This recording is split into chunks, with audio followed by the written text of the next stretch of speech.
ஒரு காட்டில் ஆண் சிங்கமும் பெண் சிங்கமும் தம்பதியெல்லாம் வாழ்ந்துக்கிட்டு வந்துச்சு. அதில் பெண் சிங்கம் ரொம்ப இறக்க பண்ண முடியாது. ஆனால் ஆண் சிங்கம் ரொம்ப கொஞ்சம் பிசினேரியாக இருந்தது. இப்படி இருக்கும்போது பக்கத்து வீட்டு மான் பெண் சிங்கத்தை பார்க்க வந்தது. அதுவும் ஆண் சிங்கம் இல்லாத சமயம் பார்த்து.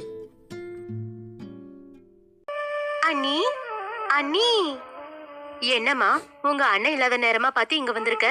என்ன விஷயம்? அது ஒண்ணும் இல்ல அண்ணி, அண்ணன் இல்லன்றது தெரிஞ்சுதான் இங்க வந்தேன். இன்னைக்கு எங்க வீட்ல பூஜை இருக்கு. அண்ணன் கிட்ட இந்த விஷயத்த சொல்லாதீங்க. நீங்க தான் எப்படியாவது அவரை எங்க வீட்டுக்கு வர விடாம செய்யணும் அண்ணி. என்னம்மா இது, யாரா இருந்தாலும் வீட்டுக்கு வான்னு கூப்பிடுவாங்க. ஆனா நீ என்னன்னா வரக்கூடாதுன்னு இப்படி வந்து கெஞ்சிக்கிட்டு இருக்க. வேற என்ன அண்ணி செய்யறது? அவரோட கஞ்சத்தனத்தினால நம்மள சந்தோஷமாவே இருக்க விட மாட்டாரு. ஏதாவது சுப காரியத்துக்கோ இல்ல பூஜைக்கோ வந்தாருன்னு வச்சுக்கோங்க, இல்லாதது பொல்லாததெல்லாம் சொல்லி அந்த காரியத்தை நடக்க விடாம செஞ்சிருவாரு. இந்த மாதிரி எத்தனையோ முறை நடந்திருக்கு அண்ணி. காரியத்தை கெடுத்துட்டா அவருக்கு அப்படி என்ன லாபம் இருக்கு? ஐயோ அண்ணி, காரியத்தை நடக்க விடாம பண்ணிட்டா அங்க இருக்கிறதெல்லாம் வீணா போயிடும்னு மொத்தத்தையும் வீட்டுக்கு எடுத்துட்டு வந்துருவாரு. அன்னைக்கு ஒரு நாளே என் வீட்டுக்கார் கிட்ட எண்ணெய் பயன்படுத்தினா நெஞ்சுவலி வரும்னு சொல்லி எண்ணெய் பயன்படுத்துறதையே அவர் நிறுத்திட்டாரு. அந்த எண்ணெய் பாக்கெட்டை எங்க நாங்க மறுபடியும் பயன்படுத்திடுவோமோன்னு அது அவர் கையோட எடுத்துட்டு போயிட்டாரு அண்ணி. அன்னைக்கு வீட்டுக்கு எடுத்துட்டு வந்தது உங்க எண்ணெய் பாக்கெட் தானா? ஆமா அண்ணி, அண்ணன் வர நேரம் ஆகிடுச்சு, நான் கிளம்புறேன். தயவு செஞ்சு நீங்க மட்டும் எங்க வீட்டுல நடக்கிற பூஜைக்கு வந்துடாதீங்க. மான் இவ்வாறு சொல்லிவிட்டு அது தன் வீட்டுக்கு போய்விட்டது.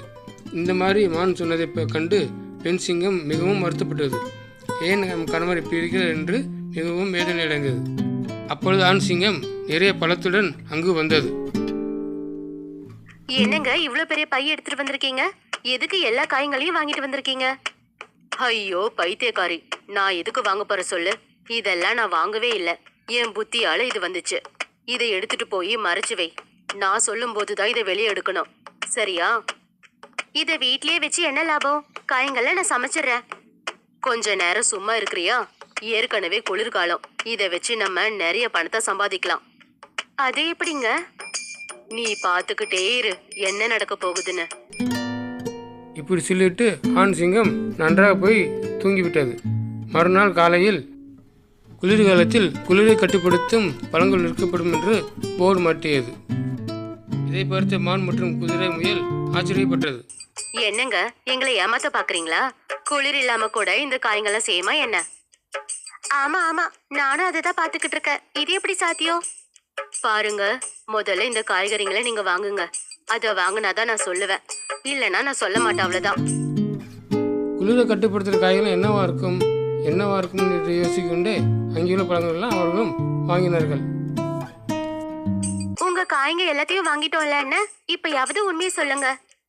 இப்ப நீங்க வாங்கின காய்கறிகளை வீட்டுக்கு கொண்டு போய் சூப்பு வச்சு அதை குடிங்க. அந்த சூப்பை குடிச்சா உங்களுக்கு குளிரே இருக்காது. சிங்கத்தோட பேச்சை கேட்டு எல்லாரும் இந்த காய்கறிகளை வாங்கிட்டு வீட்டுக்கு போனாங்க. மறுநாளே அவங்க வீட்டுக்கு வந்துட்டாங்க.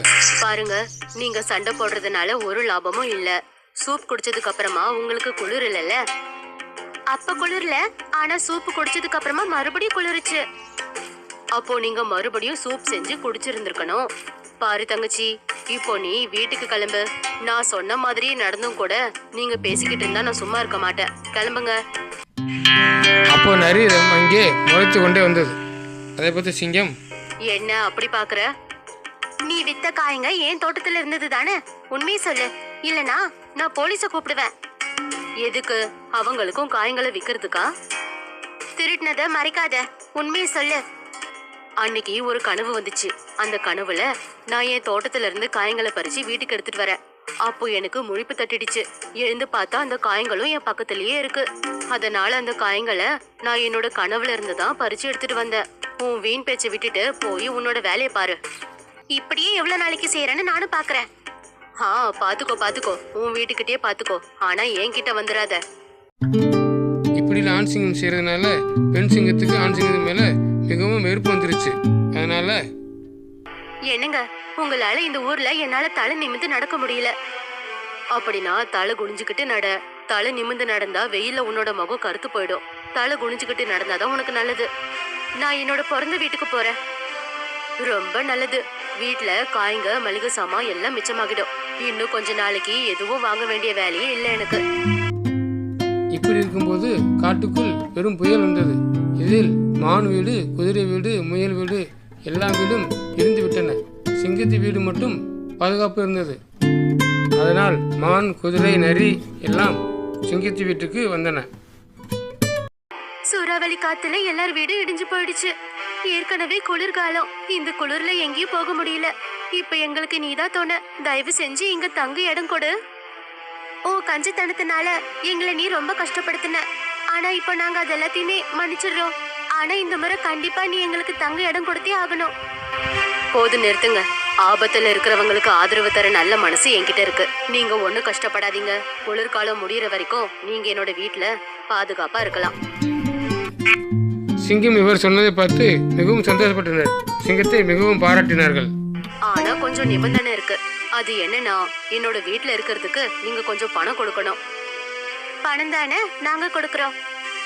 உங்களுக்கு அந்த கஷ்டமே வேணாம். பணம் கொடுத்துட்டே நாங்க இந்த வீட்டுல இருக்கோம். அப்படின்னா கேளுங்க. என் வீட்டுல தூங்குனா 100 ரூபாய், சாப்பிட்டா 50 ரூபாய், பாத்ரூம் யூஸ் பண்ணா 20 ரூபாய், அப்புறம் டீ காஃபி இதெல்லாம் குடிச்சா இன்னும் ஒரு 100 ரூபாய் ஆகும். இதுக்கு ஓகேனா நீங்க எங்க வீட்டுக்கு வரலாம். சரியா, நாங்க கொடுக்கறோம். முதல்ல வீட்டுக்குள்ள வரவிடு. ஏன்னா வெளியே குளிர் தாங்கல. எல்லாத்துக்குமே நாங்க உங்களுக்கு காசு கொடுக்கறோம். நீங்க ஒன்னும் கஷ்டப்படாதீங்க. எங்களை வீட்டுக்குள்ள வரவிடுங்க. சரி, நான் உங்களை வீட்டுக்குள்ள விடுறேன். ஆனா கடைசியா சொல்லிக்கிறேன், நீங்க எல்லாத்துக்குமே பணம் கொடுக்கறேன்னு சொன்னதுனால நான் உங்ககிட்ட இன்னொன்னு சொல்ல நினைக்கிறேன். அது என்னன்னா, நீங்க தும்புனா 50 ரூபாய், இரும்புனா 50 ரூபாய், கொட்டாவிக்கு 30 ரூபாய், தலையசைச்சா 10 ரூபாய். இப்படி சொல்லிக்கிட்டே போறதை பார்த்து மானுக்கும் நரிக்கும் மிகவும் கோபம் வந்தது. மண்டை குழம்பியது.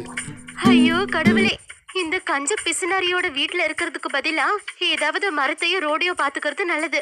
ஒரு நிமிஷம் கூட இங்க இருக்கவே கூடாது. சீ, வீணா போனவனே. சிரிப்பு வந்தா சிரிக்கிறதுக்கு கூட நீ அதுக்கு ரேட் போடுவ போல. உனக்கு ஒரு கும்பிடு, ஆளை விடு. அப்படின்னு நரியும் மானும் அங்கிருந்து கிளம்ப பார்த்தது. இதை பார்த்த சிங்கம் முகம் மிகவும் ஆடிவிட்டது. நீங்க ஒன்னும் கஷ்டப்படாதீங்க. வேணும்னா உங்களுக்கு 20% டிஸ்கவுண்ட் கொடுக்கறேன். ஸ்பெஷல் போனஸ் கூட கொடுக்கறேன். வாங்க. ஐயோ, ஆளை விடு என்று கூறி அனைத்தும் வென்று சென்று விட்டன.